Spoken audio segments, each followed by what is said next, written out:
معزز ساتھیوں، اس تربیتی ورکشاپ کے تیسرے روز میں یونیورسٹی آف گجرات کی جانب سے عبدالرشید آپ کو ایک بار پھر خوش آمدید کہتا ہے۔ جیسا کہ آپ جانتے ہیں کہ 2 روز سے مسلسل ہمارے پاس پاکستان میں صحافت کی تاریخ کے حوالے سے جو معتبر نام ہیں انہوں نے ہمارے ساتھ انٹریکشن کیا۔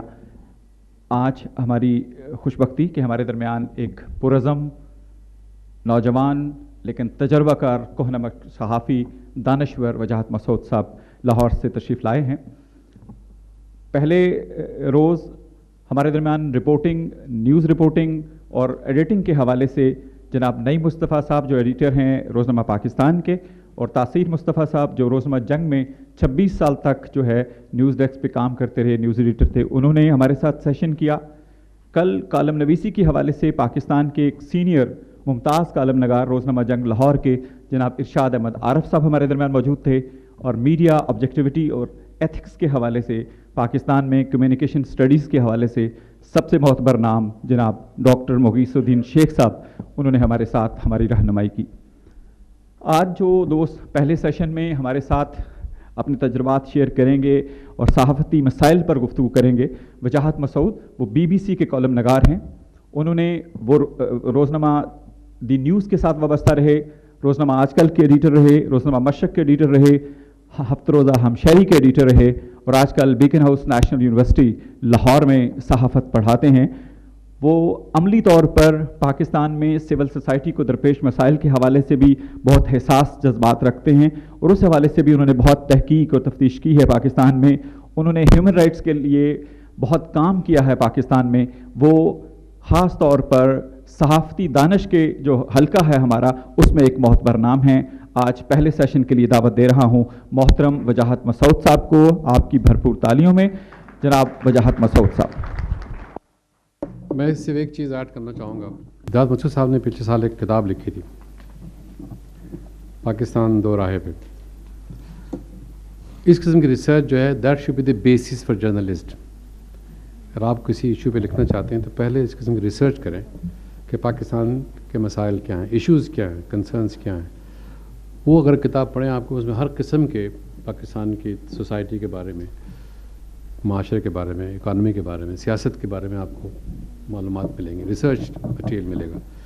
تو یہ بہت ہی اسپیشل اسکلز ہیں وجاہت مسعود صاحب کی کہ وہ جیسے میں نے بتایا انالسٹ ہیں، لیکن ایسے موضوع پہ وہ لکھتے ہیں جو پاکستان کی سالمیت کے لیے، پاکستان کی بقا کے لیے بڑا ضروری ہے۔ جو نئی کتاب آنے والی ہے وہ خود آپ کو بتائیں گے۔ ادب کے طالب علم رہے ہیں، انگلش لٹریچر کے استاد بھی رہے ہیں، لیکن صحافت ان کا اوڑھنا بچھونا رہی ہے کیریئر میں۔ انہوں نے بطور استاد بھی کام کیا، اور بہت اچھے سوشل موضوعات پر ان کے کالم BBC پر بہت بڑا فیڈ بیک رکھنے والے کالم جو ہے وہ ان کے ہوتے ہیں۔ جناب وجاہت مسعود۔ السلام علیکم۔ میں شکر گزار ہوں وائس چانسلر صاحب کا اور شیخ عبدالرشید صاحب کا کہ انہوں نے جو ہے وہ جسے کہتے ہیں کہ ذرا نوازی کی، شفقت کی، اور اصل میں بڑوں کا خردوں کے بارے میں، چھوٹوں کے بارے میں جب وہ اس طرح سے حوصلہ افزائی کرتے ہیں تو اس کا ایک مقصد یہ بھی ہوتا ہے کہ وہ کھڑے رہیں اور اچھا کام کرنے کی کوشش کریں۔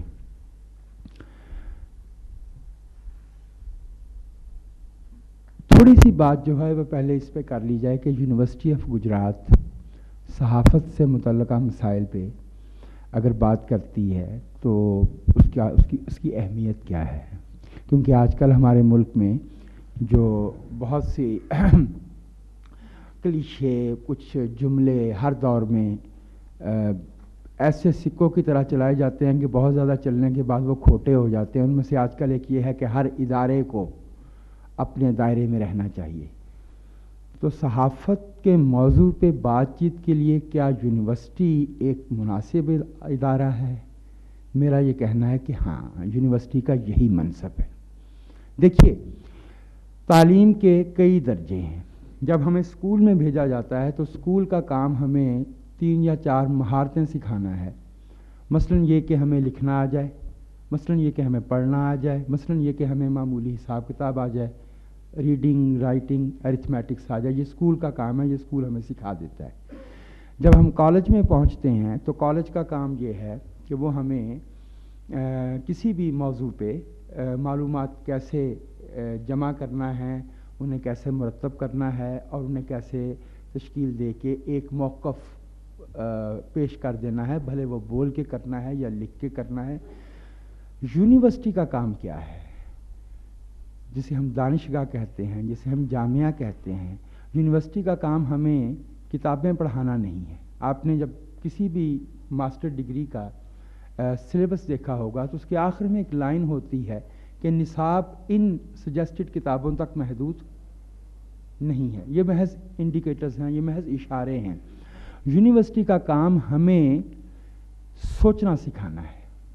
یونیورسٹی کا بنیادی منصب یہ ہے کہ ہمیں یہ تربیت دی جائے کہ ہم اپنے ارد گرد کی جو دنیا ہے اس پہ غور و فکر کر کے اس کے موجودہ حالات، موجودہ مسائل کیا ہیں، آنے والے مسائل کیا ہیں، ان کا حل پیش کرنے کی صلاحیت رکھ سکیں۔ اور یہ اسی صورت میں ممکن ہے جب ہماری تربیت ہو خیال کی، جب ہماری تربیت ہو کہ منضبط طریقے سے باضابطہ طور سے سوچا کیسے جاتا ہے، اور باضابطہ طور پہ سوچنے کے لیے ہمیں اپنے جو دیے گئے، جسے ہم گیون وزڈم کہتے ہیں، جو ہمارے کہنا چاہیے کہ تعصبات ہیں، جو ہمارے تاثرات ہیں، جو ہماری سوسائٹی نے ہمیں باتیں سکھائی ہیں، ان میں سے بہت سی اچھی ہیں، بہت سی لرن کرنے کی ضرورت ہے، بہت سی ڈی لرن کرنے کی ضرورت ہے۔ جب تک ہم وہ نہیں کر پاتے تو ہمیں سوچنا نہیں سیکھ پاتے اور یونیورسٹی اپنا منصب ادا نہیں کر سکتی۔ تو میرا یہ کہنا ہے کہ جس طرح سے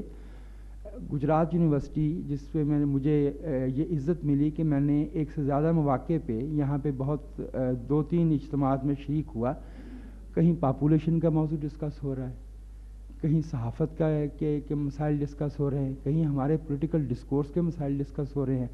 ان فیکٹ یہی ایک یونیورسٹی کا منصب ہے۔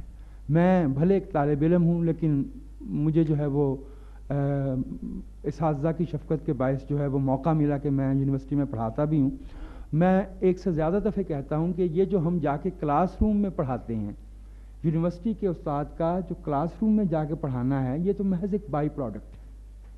یونیورسٹی کے استاد کا اصل کام تو یہ ہے کہ وہ جب اس کا کمرہ ہے، جو اس کا میز ہے، وہاں بیٹھ کے وہ جو ریسرچ کرتا ہے، وہ جو اپنے موضوع پہ سوچتا ہے، وہ جو نئے پیٹرن کو، میٹرکس کو، نمونے کو آئیڈینٹیفائی کرتا ہے، اس کی شناخت کرتا ہے، جو چیزوں میں رشتہ جوڑتا ہے، یہ اس کا اصل کام ہے۔ یہ جو اس کا جا کے بچوں کو جو ہے وہ گھنٹہ 1.5 گھنٹہ کسی موضوع پہ جو لیکچر دینا ہے، یہ تو بالکل ایسے ہی ہے جیسے ایک اچھا کھانا بنانے والا، اس کا اصل کام تو باورچی خانے میں ہے، جا کے میز پہ کھانا لگا کے پیش کر دینا تو اس کا اصل کام نہیں ہے۔ تو یونیورسٹی کا میں سمجھتا ہوں کہ یہی منصب ہے کہ وہ کسی معاشرے میں خیالات کو آگے بڑھانے میں اور سوچنے سمجھنے والے لوگوں کو یہ موقع فراہم کرے کہ وہ مل جل کے موجودہ مسائل کا حل سوچنے کی کوشش کریں اور آئندہ مسائل کی پیش بینی کرنے کی صلاحیت پیدا کریں۔ ہیونگ سیڈ دس، ہمارا پیشہ جرنلزم جو ہے، چونکہ اسے پچھلے 10-12 برس میں جو ہے وہ ایک اور طرح کی اہمیت ملی ہے۔ پچھلے 1988 4 سپٹمبر 1988 4 سپٹمبر جب غلام اسحاق خان صاحب کی نگران حکومت تھی، تو انہوں نے ہمارے یہاں ایک بہت ہی بدنام اور بہت ہی نوٹوریس آرڈیننس تھا، PPO 1963 press and publications ordinance. وہ اتنا ڈریکونین لا تھا کہ نہ الطاف گوہر مانتے تھے کہ یہ انہوں نے آتھر کیا ہے، اور نہ قدرت اللہ شہاب مانتے تھے کہ وہ ایک دوسرے پہ ڈالتے تھے۔ اتنا یعنی ایک لا اتنا برا ہو کہ کوئی اس کا مصنف ہونے یا اس کا تدوین کار ہونا بھی جو ہے وہ تسلیم نہ کرتا ہو، لیکن وہ 63 سے 88 تک وہ ہمارے گلے میں مل سٹون کی طرح سے پڑا رہا، اور البیٹراس کی طرح سے وہ مردہ پرندہ جو اس کے کالرج کا وہ جو کشتی چلانے والے کے گلے میں پڑا ہوا تھا، اس طرح سے وہ PPO ہمارے گلے میں تھا۔ اس کے بعد سے ہمیں کچھ باتیں ہوئی ہیں۔ ہماری صحافت اچھی اور بری نمونوں کا ایک ملا جلا امتزاج ہے۔ ہماری صحافت میں بہت ہی نفیس، جرت والے، کریکٹر والے، علم والے نمونے بھی موجود ہیں۔ ہماری صحافتی تاریخ میں بہت سے امبیرسنگ ایپیسوڈ بھی شامل ہیں، بہت سی شرمندگی کے پہلو بھی ساتھ ساتھ موجود ہیں۔ لیکن اصول یہ ہے کہ کوئی بھی شعبہ اس کی جو افادیت ہے وہ اس کے بہترین نمونوں سے جانی جاتی ہے، اس کے برے نمونوں سے نہیں۔ جب ہم جوڈیشری کا ذکر کریں گے پاکستان میں تو ہم جوڈیشری کو پہچانیں گے جسٹس رستم کیانی کے نام سے، جسٹس شبیر حسن خان صاحب کے نام سے، جسٹس دراب پٹیل کے نام سے، جسٹس سمدانی صاحب کے نام سے، اور بہت سے ایسے اچھے اچھے نام۔ برے ناموں کا جو ہے وہ جوڈیشری کی افادیت اہمیت اس سے نہیں ناپی جائے گی۔ جب ہم صحافت کا ذکر کریں گے تو جو ہمارے رپورٹر بھائی ہیں وہ نثار عثمانی کو جانتے ہیں، جو ہمارے مدیر ہیں انہیں معلوم ہے مظہر علی خان صاحب کون تھے، چراغ حسن حضرت صاحب کون تھے، انہیں معلوم ہے اللہ انہیں لمبی زندگی دے، حیات ہیں احمد علی خان صاحب کراچی والے، انہیں معلوم ہے کہ ضمیر نیازی کون تھے، انہیں معلوم ہے کہ حسین نقی کون تھے۔ برے نمونے بھی ساتھ رہے ہیں، درمیان میں بیچ میں بھی رہے ہیں، لیکن میرا یہ کہنا ہے کہ صحافت کو من حیث مجموع جو ہے وہ برا کہنا اچھی بات نہیں ہے۔ ہمارے ملک کے میں یہ دونوں دھارے ساتھ ساتھ چلے ہیں۔ ہمارے ملک میں جابر سلطان سے اجازت وغیرہ لے کے کلمہ حق کہنے والے صحافی بھی موجود رہے ہیں، اور ہمارے ملک میں کوڑے کھانے والے صحافی بھی موجود رہے ہیں۔ ہمارے ملک میں جو ہے وہ گھر میں دال نہ پک رہی ہو اور گورنر کے سامنے جو ہے وہ دبنگ لہجے میں بات کرنے والے صحافی بھی موجود رہے ہیں، اور ہمارے ملک میں وہ صحافی بھی موجود رہے ہیں جو پوچھ لیتے تھے کہ صاحب یہ جو آپ نے فرمایا ہے کہ رشوت پہ مضمون لکھنا ہے، یہ رشوت کے حق میں لکھنا ہے یا مخالفت میں لکھنا ہے؟ دونوں طرح کی ہمارا یہ انتخاب ہمارا ہے کہ بڑی وہ خوبصورت نظم ہے، کالرج کا بھی نام آیا، رابرٹ فراسٹ کی وہ نظم road not taken two roads diverge in a wood. This is for us as journalist کہ ہم نے راستہ جو ہے وہ کون سا اختیار کرنا ہے۔ ہم نے جو ہے کیونکہ صحافت کا منصب جو ہے وہ پہلے سے موجود جہالت اور تعصبات کو ری انفورس کرنا، مضبوط کرنا، بڑھانا، اور اس میں اپنا حصہ ڈال کے اس کے بارے میں یہ توجیہ پیش کرنا کہ صاحب سارا معاشرہ ہی خراب ہے تو ہم کون کو فرشتے تھوڑی ہیں، ہمیں کیا پیٹ نہیں لگا ہوا، ہمارے کیا بچے نہیں ہیں۔ ایک طریقہ یہ ہو سکتا ہے، لیکن صحافت کا منصب یہ ہے کہ بغیر کسی روح رعایت کے خبر سے آگاہ کیا جائے لوگوں کو، اور حکومت کو عوام کی مشکلات سے آگاہ کیا جائے، اور جو حکومت کی تحدیدات ہیں، لیمیٹیشنز ہیں، ان سے عوام کو آگاہ کیا جائے۔ یہ خبر ہے۔ جہاں تک خبر کا تعلق ہے، میری جو ہے وہ ٹو پینی وزڈم میں خبر کو غیر جانبدار ہونا چاہیے۔ کوئی بھی انسان جو معاشرے میں رہتا ہے وہ مکمل غیر جانبدار نہیں ہوتا، لیکن جہاں اس کی رائے ہے وہ رائے کالم میں دے، وہ آپڈ پہ دے، اوپینین ایڈیٹوریل میں دے، وہ اپنے مضمون میں دے، وہ اپنے تجزیے میں دے، لیکن خبر جو ہے اسے خبر رہنا چاہیے۔ اس میں زاویہ نگاری اور اینگلنگ کرنا یہ پڑھنے والے کے ساتھ ناانصافی ہے، یہ انجسٹس ہے۔ دی ادر ڈے میں نے وہ برینن صاحب ایک امریکی سفارتکار ہیں، ان کا ایک پاکستان کے کثیر الاشاعت اخبار میں ویب سائٹ پہ میں خبر پڑھ رہا تھا۔ خبر پڑھتے پڑھتے مجھے احساس ہوا کہ اس میں ترجمے میں کہیں کچھ اینگلنگ ہے، اس میں کہیں کوئی بات جو ہے وہ ہمیں اس طرح سے بتانے کی کوشش کی جا رہی ہے جسے ہم کہتے ہیں کہ قرینے قیاس نہیں ہے، باور نہیں ہو رہا کہ کہنے والے نے یہ کہا ہوگا۔ وہ آج کی تو دنیا بڑی آسان ہے، اب ہمیں جو ہے وہ فوری طور پہ آپ جو ہے وہ جس اخبار کا حوالہ دیا ہے اس اخبار پہ جائیے، اس میں سے وہ خبر نکالیے۔ 3 جگہ پہ ایک صاحب جو پاکستان میں پتہ نہیں رہتے ہیں یا نہیں رہتے، ان کے بارے میں 3 جگہ پہ اردو میں ترجمہ کرنے والے نے خبر میں یہ کہا کہ وہ صاحب جو مر چکے ہیں، وہ صاحب جو مر چکے ہیں۔ اوریجنلی جو اوریجنل اسٹیٹمنٹ تھی اس میں مرنے کا کہیں ذکر نہیں ہے، یہ ہم اردو پڑھنے والوں کو باور کرایا جا رہا ہے کہ وہ صاحب جو مر چکے ہیں۔ یہ جھوٹ تھا، ایڈیشن تھی، اور یہ صحافیانہ بددیانتی ہے۔ اچھا دیکھیے، یہ تو میں نے کہا کہ خبر پہنچانا ہے، اور خبر غیر جانبدار ہوتی ہے، تجزیہ غیر جانبدار نہیں ہو سکتا، اگرچہ ہیونگ سیڈ دس کہ تجزیہ غیر جانبدار نہیں ہوتا، لیکن تجزیے میں ہم کسی کے مزار کے مجاور نہیں ہیں۔ یہ جس دن یہ کہا جائے گا کہ یہ فلاں صحافی تو فلاں کے حق ہی میں لکھے گا، اس دن وہ صحافت کے منصب سے گر جائے گا۔ میں میرے استاد ہیں, نظریاتی اختلاف ان سے رکھتا ہوں اور بڑے احترام سے ان کا نام لے کے ان کی خوبی بیان کرتا ہوں. مجیب الرحمن شامی صاحب, سب جانتے ہیں کہ وہ دائیں بازو کی طرف جھکاؤ رکھتے ہیں, ان کی بڑی خدمات ہیں, انہوں نے جیلیں کاٹی ہیں اور وہ بہت نفیس نثر لکھنے والے اور وہ بہت عمدہ صحافی ہیں. ان میں نے جو خوبی دیکھی وہ یہ کہ آپ ان کے بارے میں پہلے سے نہیں کہہ سکتے کہ ان کا اس بات پہ یہ موقف ہوگا. To me that defines a journalist.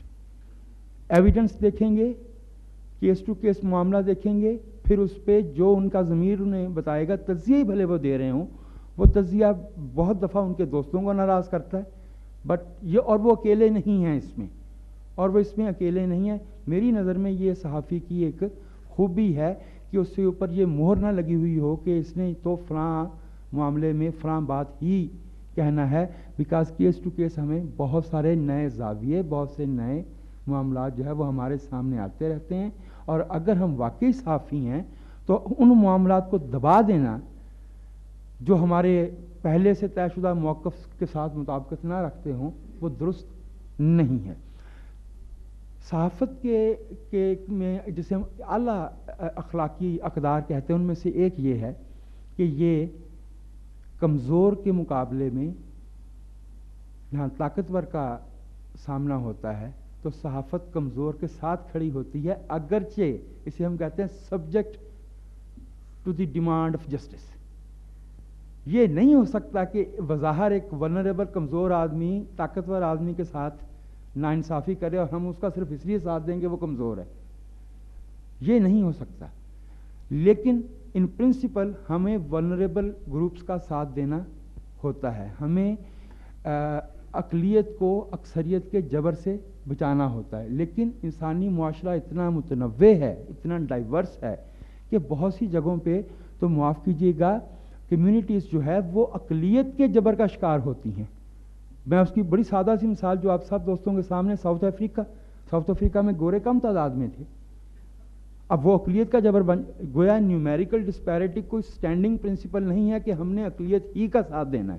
ہم نے جو ناانصافی کر رہا ہوگا اس کی مخالفت کرنا ہے, اور وہ بھی میں نے کہا کہ تجزیے میں کرنا ہے. خبر وہی رہنی چاہیے جو خبر ہے. خبر میں 15 بندوں کے مرنے کو 1500 کرنا یہ بددیانتی ہے.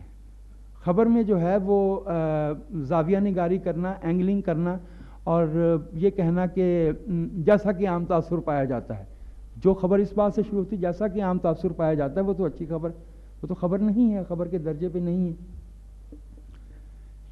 یہ آپ گھبرائیے گا نہیں, مجھے سارا پڑھنے کا نہیں, میں بیچ بیچ میں سے مجھے اندازہ ہے کہ میں اچھا. اب ہمیں جو مشکلات پیش آ رہی ہیں, اور خاص طور پہ میں اس لیے آپ دوستوں کی جو ہے وہ سمجھتا ہوں کہ آپ کی دقتیں ہم سے زیادہ ہیں. ہم میں سے وہ صحافی جو کراچی یا اسلام آباد یا لاہور میں بیٹھے ہیں, تو یہ کہ آپ direct in the line of fire ہیں اور آپ کو وہ کشن میسر نہیں ہیں ادارہ جاتی بھی, انفرادی بھی, جو کہ بہت سی جیسے لاہور کے صحافیوں کو بہت سی ایسی سہولتیں میسر ہیں جو معاف کیجیے گا جنڈیالہ شیر خان میں کام کرنے والے صحافی کو میسر نہیں ہیں. وہاں پہ اس کو جو ہے وہ لوکل لوگوں کا پریشر بھی ہے, اور ایک اور بڑی تکلیف دہ بات یہ ہے کہ مفصلات میں کام کرنے والے صحافی کو تو روزی روٹی کا بھی مسئلہ ہے. چونکہ اگر لاہور کے اندر صحافت کے بارے میں بہت بلند بانگ دعوے کرنے والے اخبارات میں 4-4 مہینے سیلری نہیں ملتی, تو آپ کا کیا خیال ہے کہ کارسپونڈنٹس کو سیلری ملتی ہوگی؟ جب سیلری نہیں ملے گی تو پھر وہ کیا کریں گے؟ ظاہر ہے ان سے وہ توقع کرنا وہ بڑا مشکل ہو جاتا ہے. To me one defining point, وہ بڑا پامال سا ایک مصرع ہے, سفینہ اس جگہ ڈوبا جہاں پانی بہت کم تھا. 85 کے بعد سے جب ہم نے یہ سوچا تھا کہ عامل صحافی اب اپنے صحافتی ادارے بنائیں گے, تو چونکہ یہ اس کروسیبل سے آزمائش سے گزر کے آئے ہیں تو یہ اپنے صحافیوں کو بہتر سہولتیں دیں گے. تجربے نے بتایا کہ وہ یہ مالکان تو ان انڈسٹریلسٹ یا سرمایہ دار مالکان سے بدتر ہیں جو 1.5-2 کروڑ روپیہ لگا کے پرانے 60 میں یا 50 میں اخبار نکالتے تھے. یہ صحافی جو 1600 روپے کی نوکری کر چکے ہیں, 600 روپے کی نوکری کر چکے ہیں, یہ اپنے صحافیوں کے حق میں اس سے بھی زیادہ بدتر ہیں، اس سے بھی زیادہ کیرلیس ہیں، اس سے بھی زیادہ انسینسٹیو ہیں، اس سے بھی زیادہ حساس نہیں ہیں، یعنی غیر بے حس ہیں۔ وجہ اس کی یہ ہے کہ جب آپ بج خاکسار کو سب ایڈیٹر بنا کے یہ قلم دے دیتے ہیں اور کہتے ہیں صاحب یہ لیجئے خبر یہ ہے اور اس کو جو ہے وہ کیجئے ایڈٹ، خبر آئی ہے شیخو پورہ سے ایک اسکول ٹیچر مارا گیا ہے، میں خبر دیکھنا شروع کرتا ہوں اور اس میں ایک صاحب آ گئے جو شیخو پورہ ہے اور وہاں پہ وہ کچھ ایکسپورٹ امپورٹ کرتے ہیں بغیر ٹیکس دیے، بغیر ٹیکس دیے ایکسپورٹ امپورٹ کا مطلب اسمگلنگ کرتے ہیں، اور اکثر شام کو جو ہے وہ ہمارے مدیر صاحب کے پاس بیٹھے ہوتے ہیں۔ اب میں سب ایڈیٹر ہوں، میری جانے بلا ان باتوں کو، میں وہ کاٹ دوں گا ان کا نام اور میں کہوں گا کہ یہ ذمہ داری ہے، یہ صاحب پہ آتی ہے، یہ پہلے سے ان کے ساتھ یہ جھگڑا ہوا تھا وغیرہ وغیرہ۔ کیونکہ جب میں ایک عامل ورکر صحافی ہوں تو میرا قلم صرف صحافت کی اقدار جانتا ہے، لیکن اگر مجھے یہ پتا ہو کہ اس اخبار میں 15 کروڑ روپیہ میرے تایا جان نے لگایا ہے تو صرف میں صحافی نہیں رہتا، میرے ذہن میں آدھا حصہ صحافی ہے اور آدھا حصہ مالک ہے جو منافع کا پہ غور کر رہا ہے، جو یہ غور کر رہا ہے کہ کون سی کمپنیوں سے پیسے لینے ہیں، کون سی سیاسی جماعتوں سے بھتہ لینا ہے، کون سی سیاسی جماعتوں سے اشتہار ملنے ہیں، کون سی حکومت کا ساتھ دینے سے جو ہے وہ ہمارے اخبار کو فائدہ ہوگا۔ یعنی ایڈیٹوریل فلٹر جو ہے وہ کنفیوز ہو جاتا ہے۔ جب ہم صرف صحافی ہیں تو ہم صحافتی اقدار پہ عمل کر سکتے ہیں، لیکن جہاں مالک اور مدیر کا فرق مٹ جاتا ہے وہاں صحافی پیچھے رہ جاتا ہے اور مالک آگے آ جاتا ہے۔ بڑی حیرت کی بات ہے کہ ہم صحافی صبح سے لے کے شام تک اپنا گلا خشک کرتے ہیں اور ہم کہتے ہیں کہ بڑی زیادتی کی بات ہے کہ اس ملک میں موروثی سیاست ہو رہی ہے، یہ نواز شریف کا بھتیجا حمزہ آ گیا ہے، یہ بلاول بھٹو آ گیا، یہ فلاں آ گیا۔ اخبارات میں جو موروثی صحافت ہو رہی ہے اس کی طرف کسی کا نظر نہیں جاتی۔ اخبار کا ایڈیٹر صاحب جو ہے اس کی بہو بھی ایڈیٹر، اس کا بیٹا بھی ایڈیٹر، اس کا پوتا بھی ایڈیٹر، اس کا موعودہ پوتا بھی ایڈیٹر، موعودہ پوتا وہ جو ابھی پیدا ہی نہیں ہوا، اور وہ جو 50 سال سے صحافت کرنے والا ایڈیٹوریل رائٹر، آپ سب دوست جانتے ہیں کہ ایڈیٹوریل رائٹر بڑا سینئر صحافی ہوتا ہے۔ ایڈیٹوریل رائٹر کا مطلب ہوتا ہے کہ the man who is well versed in the contours of a history، جو ایشوز کو جو ہے اور ٹیکنیکل باتوں کو جانتا ہے۔ دیٹ از وائی کہ وہ 700 لفظوں میں جو ہے وہ ایک ایڈیٹوریل میں باتوں کو سمو دیتا ہے، اور وہ 27 سال کا لڑکا آ کے اس کو کہتا ہے اوئے تم ایک ہی کر رہے ہیں، اس لیے کہ اس کو تو نہیں پتا کہ یہ کون صحافی ہے جو میرے پیدا ہونے سے پہلے یہاں پہ کیا کر رہا تھا۔ موروثی صحافت جو ہے، موروث جہاں ہوگا وہاں حرم سرا آئے گی، موروث جہاں ہوگا وہاں خواجہ سرا آئیں گے، وہ سیاست ہو یا صحافت ہو۔ نتیجہ اس کا یہ ہے کہ میرا جو مختصر سا تجربہ ہے، خوشگوار بھی اور ناخوشگوار بھی، 20-22 سال کا، کہ ہر اخبار میں 3 کیٹیگریز ہیں۔ ایک صحافی وہ ہے جو جم خانہ صحافی کہلاتا ہے، وہ شام کو 1.5-2 گھنٹے کے لیے جم خانہ میں جاتا ہے، اس میز پہ بیٹھتا ہے جہاں سے خبریں یا پیدا ہوتی ہیں یا خبریں گھڑی جاتی ہیں۔ وہ آرام سے آتا ہے، آدھی خبر بلکہ ٹیلی فون پہ کئی دفعہ لکھوا دیتا ہے کہ بابسوک ذرائع سے معلوم ہوا کہ یہ اس طرح سے ہے، اس طرح سے، اس ڈائریکٹ ایڈیٹر سے بات کرتا ہے، اس کو میں جم خانہ صحافی کہتا ہوں۔ پھر ہیں بیچارے میرے جیسے اور آپ جیسے خون پسینہ خوش کرنے والے 8 گھنٹے کام کرنے والے صحافی، جن کی جو ہے وہ 20,000 15,000 سیلری 4 مہینے دیر سے ملتی ہے۔ 1 مہینہ سیلری دے دی جاتی ہے، 3 مہینے کی رکھ لی جاتی ہے تاکہ وہ بھاگ کے کہیں جا بھی نہ سکے۔ وہ بیچارہ قلم گھسیٹو ہے، وہ لگا ہوا ہے، ساری غلطیاں وہی کرتا ہے، کیونکہ جو کرے گا غلطی بھی وہی کرے گا۔ پھر ایک تیسرا صحافی ہے جو ہر اخبار میں موجود ہے، اسے کہتے ہیں اندر کا آدمی۔ وہ ہر انگریزی اخبار میں موجود ہے، ہر چینل پہ موجود ہے، اس کی تعلیم کے بارے میں کوئی نہیں جانتا، اس کے بارے میں کوئی نہیں جانتا کہ وہ نیوز ایڈیٹنگ کا آدمی ہے یا وہ سبنگ کا آدمی ہے، رپورٹنگ کا آدمی ہے۔ وہ کہتے ہیں اسے اوپر کے کاموں کے لیے رکھا ہوا ہے۔ اب یہ اوپر کے کام جو ہے وہ یا تو مالی ایکسٹارشن ہو سکتی ہے، بلوٹڈ سرکولیشن ہو سکتی ہے، اشتہارات لانا ہو سکتا ہے، یا کچھ غیر نصابی سرگرمیاں مالکان کی ہو سکتی ہیں۔ چونکہ مجھے صرف اتنا پتہ ہے کہ ایک صاحب تھے، اب چونکہ آپ ان کا نام نہیں جانتے، اب وہ بہت بوڑھے ہو گئے ہیں، روزنامہ نیوز میں منیر ان کا نام تھا، ایک دفعہ حسین نقی صاحب یہاں تشریف لائے.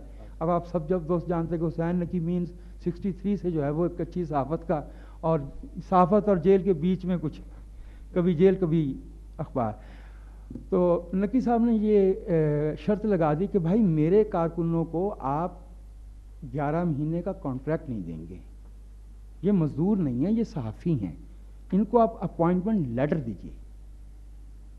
تو جیسے تمام ادارے شروع ہوتے ہوئے کہا جاتا ہے کہ ہاں ہاں جی آپ بات کریں، ہم چاند پہ بھی ہم نے فیصلہ کر لیا ہے، ایک ڈاک ایڈیشن چاند پہ بھی جائے گا. جب اخبار شروع ہوتا ہے تو اس طرح کے وعدے کیے جاتے ہیں. تو وعدہ کر لیا گیا کہ جی لیٹرز دیے جائیں گے. جب نہیں دیے گئے تو نقی صاحب نے کہا، وہ اپنا انداز ہے ان کا بات کرنے کا، بھائی میں تو جا رہا ہوں، جسے جانا ہے میرے ساتھ چلے. 29 صحافی اٹھ کے چلے گئے ان کے ساتھ. تو 29 جرنلسٹ انگریزی اخبار سے اٹھ کے شام کو 7 بجے چلے جائیں گے تو کیا ہوگا؟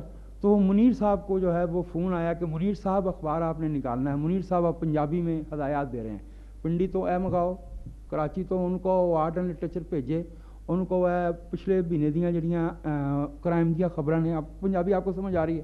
صبح 9 بجے سینہ پھلا کے منیر صاحب کہہ رہے تھے اے بھی اتنے بڑے بندے رکھے نے اخبار تے میں بھی کڈ لیا سی.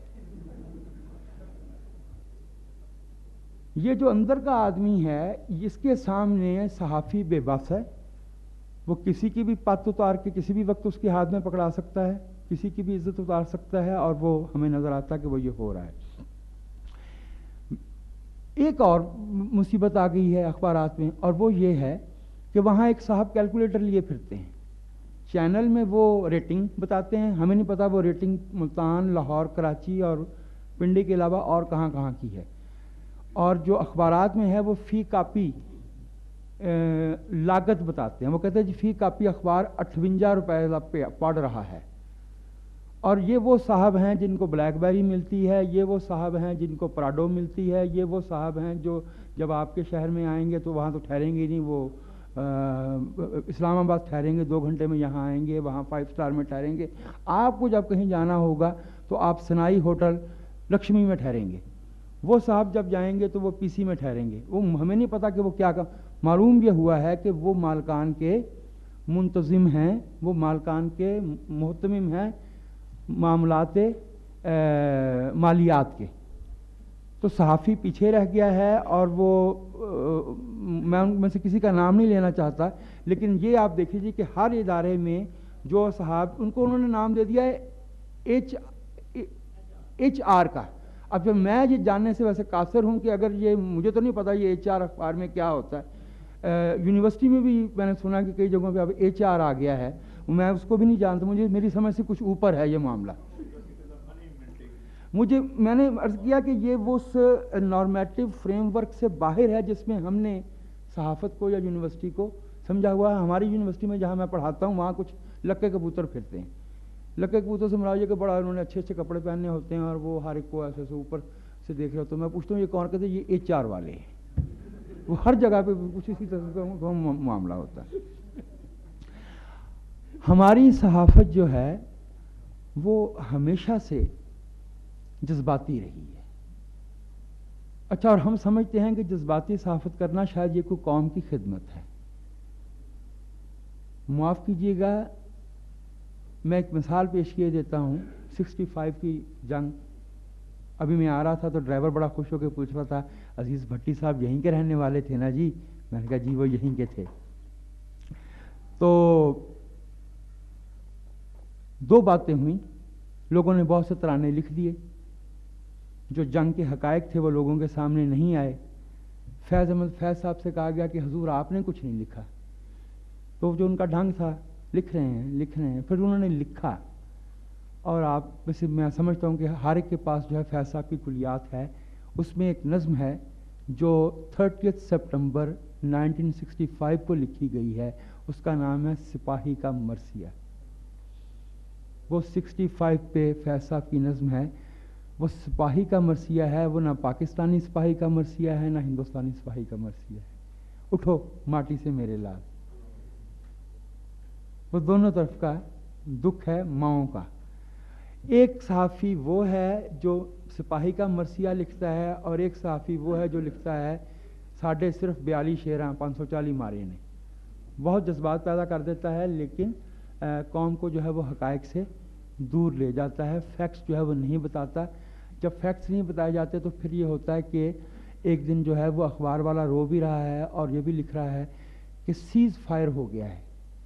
احمد بشیر صاحب اب تو انتقال ہو گیا ان کا، ہمارے استاد بڑے دبنگ اور بڑے، وہ بتایا کرتے تھے کہ میں پوچھتا پھر رہا تھا کہ 96,000 بندے قیدی ہو گئے ہیں، آدھا ملک کٹ گیا، یہ سیز فائر کس نے کس کے ساتھ کیا ہے؟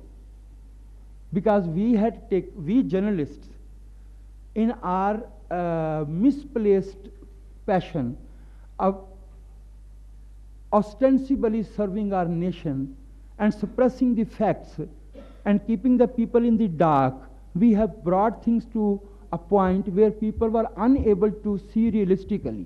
جیسے آج ہمارے ملک میں پنجاب کا ایک عام آدمی ریئلسٹیکلی یہ جاننے سے قاصر ہے کہ کوئٹہ میں ہمارے بہن بھائی شیعہ ہزارہ قبیلے کے اتنے بے بس کیوں فیل کر رہے ہیں کہ وہ ملیشیا اور انڈونیشیا کے راستے آسٹریلیا بھاگ رہے ہیں.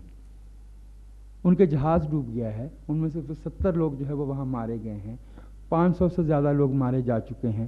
ہمارے ملک کا صحافی جو ہے وہ اس کی خبر نہیں لے رہا. ہمارے ملک کا صحافی لوگوں کو یہ نہیں بتا رہا دس is the month of May. Economics جس پہ کوئی ملک چلتا ہے، اس سال پہلی دفعہ ہمیں سخت دقت ہے کہ ہم نے اپنے ملک کا بجٹ کیسے بنانا ہے. We are not bothered about that. ہم سارا کا جو ٹکر چلا رہے ہیں، وہ جو ہم اخباروں میں سرخیاں دے رہے ہیں، وہ ہمیں ایسے لگتا ہے کہ ہر موقع پہ ہم ایک بندہ ڈھونڈ لیتے کہ اس بندے کو جو ہے وہ اگر ہٹا دیا جائے تو چیزیں، کبھی ہم اس کو وزیر قلت کہہ دیتے ہیں جب وہ خواجہ ناظم الدین صاحب ہوتے ہیں، کبھی ہم اس کو جو ہے بھٹو کا نام دے دیتے ہیں، کبھی ہم اس کو زرداری کہہ دیتے ہیں. یہ سنگل پوائنٹ ایجنڈا یہ صحافت کا ایجنڈا نہیں ہے. صحافت concerns the multiple metrics, the inclusive narrative faced by the nation. اس میں اکانومی بھی ہے، اس میں کلچر بھی ہے، اس میں ایتھنک ڈائیورسٹی بھی ہے، اس میں جینڈر کویسچن بھی ہے، اس میں پاپولیشن کا کویسچن بھی ہے، اس میں ہمارے ریسورسز کا ایشو بھی ہے. اس میں یہ بات بھی شامل ہے کہ صرف مادنی وسائل پہ ہم قوم کو ترقی نہیں دے سکتے جب تک ہمارے وائس چانسلر صاحب اپنا کام نہ کر رہے ہوں گے، اور ان کا کام ہے انسانی سرمایہ کو ترقی دینا. اور انسانی سرمایہ یہاں پایا جاتا ہے، پیروں کے نیچے نہیں ہوتا. اگر پیروں کے نیچے والی چیز سے کوئی قوم ترقی کر سکتی تو سعودی عرب دنیا کی سب سے زیادہ ڈیولپڈ ملک ہوتا. پراسپرس ہونا اور ہے اور ترقی یافتہ ہونا اور ہے. دیٹ از ویئر یونیورسٹی کا رول آتا ہے، دیٹ از ویئر اخبار کا رول آتا ہے، that is where television کا رول آتا ہے. یہ کیا طریقہ ہے کہ شرمناک بات ہے کہ ہمارے منتخب لوگ جو ہے وہ بیٹھ جائیں اور اگر وہ شرافت سے بات کرنے کی کوشش کریں تو اینکر ان کو اکسا رہا ہے کہ وہ لڑیں، اور جب وہ ایک دوسرے کی بات کاٹیں گے تو اس سے جناب بےزتی ان کی نہیں ہو رہی، میری اور آپ کی ہو رہی ہے، چونکہ ہم نے انہیں ووٹ دیا تھا.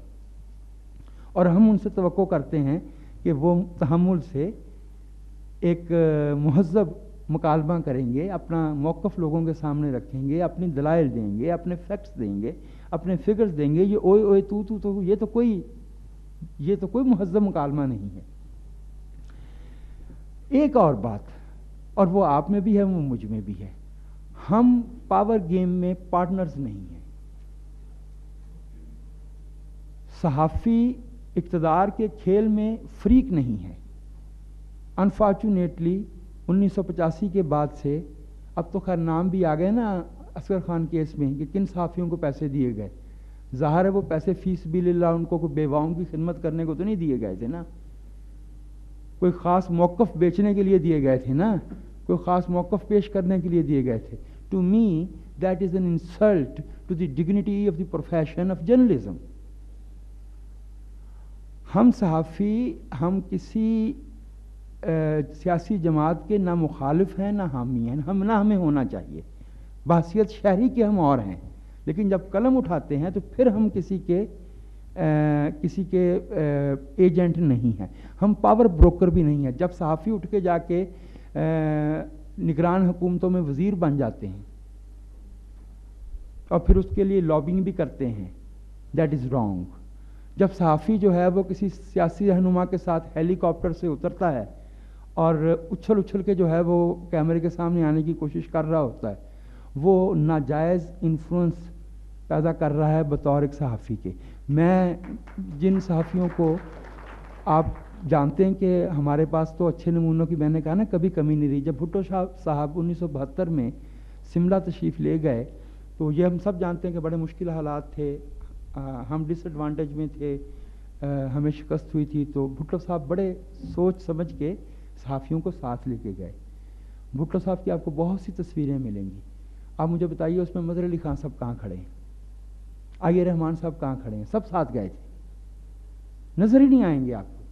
یہ صحافی کا کام نہیں ہے. صحافی کا کام پیچھے بیٹھنا, خبر لینا اور خبر بھیجنا ہے.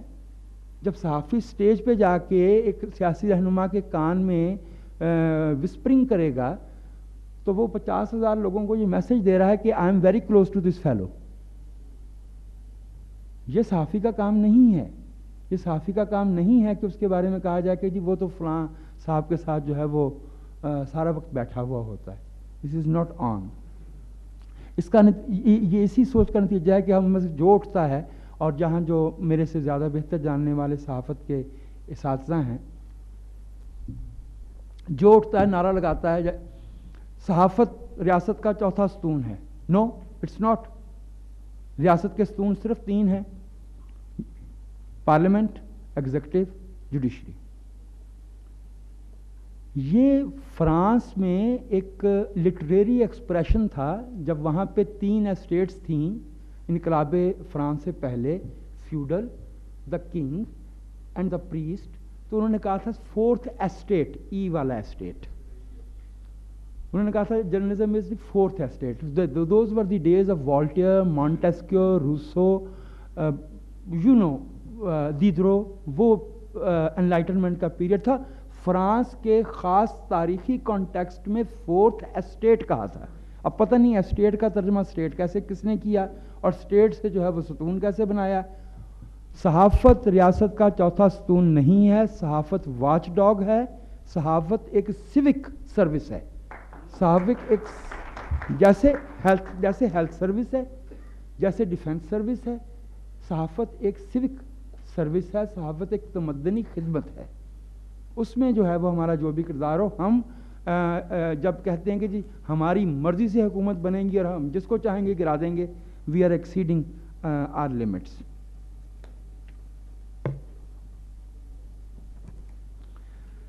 میں ایک پیراگراف وہ پڑھ کے پھر آپ جو ہے وہ یہ لکھا ہوا پڑھنا جو ہے وہ اساتذہ کو تو آتا ہے, ہم جیسوں کو نہیں آتا.